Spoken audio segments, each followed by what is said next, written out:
Outgoing Naylor Love boss Rick Hurd has been giving new Construction Minister Chris Penk a few home truths about the New Zealand sector, such as it's not grown up enough yet for PPPs. As he shifts gear into semi-retirement, Hurd says an accreditation system for contractors is key. Rick, you were part of the construction accord, which has been a bit of a casualty of the new government. Is that a bad thing? The accord over 6 years achieved little, to be honest. There were some aspects of it, I think, which I'd like to see completed. Coming towards the end of the transformation group work, we were starting to get together we're starting to push along the accreditation scheme. Now, I've been talking to Chris Penk about that, and he seems to be listening, and we still have an opportunity to keep that part of the accord alive, and that will allow client organisations to have full transparency over the capabilities of the contractors they're working for, or working for them. And this will also allow subcontracting organisations to look at those contractors from the perspective of financial capability, and etc. So I still have some hope we might see that be alive, stay alive. Why, in your view, is it so key to have an accreditation system like that? At the moment, it's the Wild West, probably a little bit too strong of terminology, but it can be. Like we can be competing in parts of the country and on some projects with literally the man and the dog and the ute. And we're a company with 10% of our employees are either cadets or apprentices. We put a huge amount of effort into environmental sustainability, health and safety, diversity, all those sort of things that governments and society expect of us. But that costs us, and it doesn't mean we're as nimble as it has to be to compete against some of these organisations with lower overheads.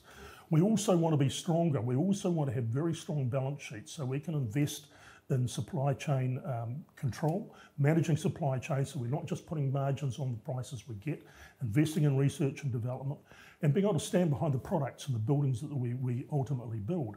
I think in the long term, that's the contracting organisations need to take full accountability for the buildings they build, including materials, design, etc. So my vision for the industry long term really is going towards design and build on a very regular basis. Yeah, so what you're saying is we'll see some natural attrition if these companies have to measure up to these standards. Correct, yeah. So you'll end up with a raft of criteria. It might be 70 or 100 pieces of information.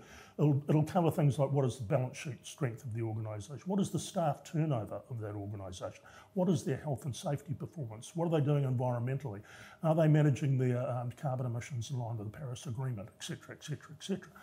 And if you can, then the client organisations got to look at those organisations transparently through a third-party database, probably through Procurement New Zealand or something like that. The information will be audited before it goes in there through a KPMG, PwC, EY, etc. And therefore the client organisation and subcontractors can look and see with the animals that they're dealing with. What is the strength? What is the performance? What is the real reality behind that organisation? If that building has problems, if it starts to leak, am I got a builder who's going to stand behind it, or have I got a builder who's going to wind up their business and start again down the road 12 months later? As you've said, turkeys don't vote for Christmas, so are we going to need some good government backing to try and get a scheme like this off the ground? I don't believe it needs to be compulsory. I think what will happen is if we get the scheme up and running on a voluntary basis, then initially what will happen is you'll get the government organisations particularly won't have to audit each individual contractor on an independent basis. The data will be there for them, updated on an annual basis. They'll be able to look at those organisations. So the companies that haven't got the performance don't know how to measure, and too embarrassed to put their numbers in there, won't get the jobs. And so there'll be a natural attrition by that way. It doesn't have to be compulsory. And so the organisations that don't want to put their data and can't perform will either be absorbed by the bigger, stronger companies or die by the way. You've been involved with building quite a number of schools, and of course we've got the government now doing a review of the educational build program. Is that a good thing? Yes. It's a bad thing from one perspective because it's going to slow down the supply chain. From that perspective, we're seeing a downturn in private sector spending with the high interest rates, high land values, high construction costs. And unfortunately now we're seeing the public sector stopping back too. But it's fully understandable. We couldn't continue to waste the money on government infrastructure like we were. We've seen many examples of schools, beautiful schools, great and needed for the community, but a lot of waste put into the unnecessary parts of the specification in school. Well, like what sort of thing have you seen? Oh, look, unnecessary skylights and external walkways, imported timber soffit linings in public areas, which could have been a bit of hardy plank, over-spec'd heating systems, you name it, just general over-specification, bespoke handrail systems where you could go down and buy a standard one off the shelf at placemakers to do the same job, which would have probably cost quarter of the price.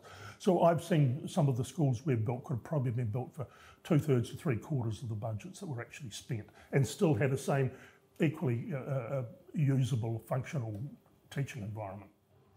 The new government's very keen on the idea of PPPs. Do you think the New Zealand sector is up to it? Not yet. New Zealand construction companies are not mature enough yet. I'd like to think in the future they will be. And as I said, what I'm espousing as far as our construction companies taking full accountability from a project from beginning to end, that fits in with the PPP model quite nicely. But few of our construction companies are actually strong enough or have the balance sheet to see that through at the moment.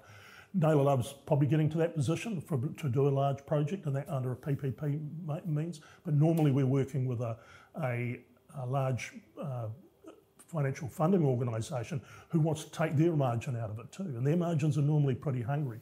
We really need to be at the point where it's actually the contractor who's strong enough to actually take that through. So we would say, government, Mr. Government, Mrs. Government, we will build the school for you. We'll give you a lease on that school for 20 years or whatever it is, and then we can do the financial numbers around it to see if we can stack up and build it, maintain it for that period. That's something we could be looking at, yes. Rick Hurd of Naylor Love, good to chat. To support our award-winning independent journalism, subscribe to nbr.co.nz.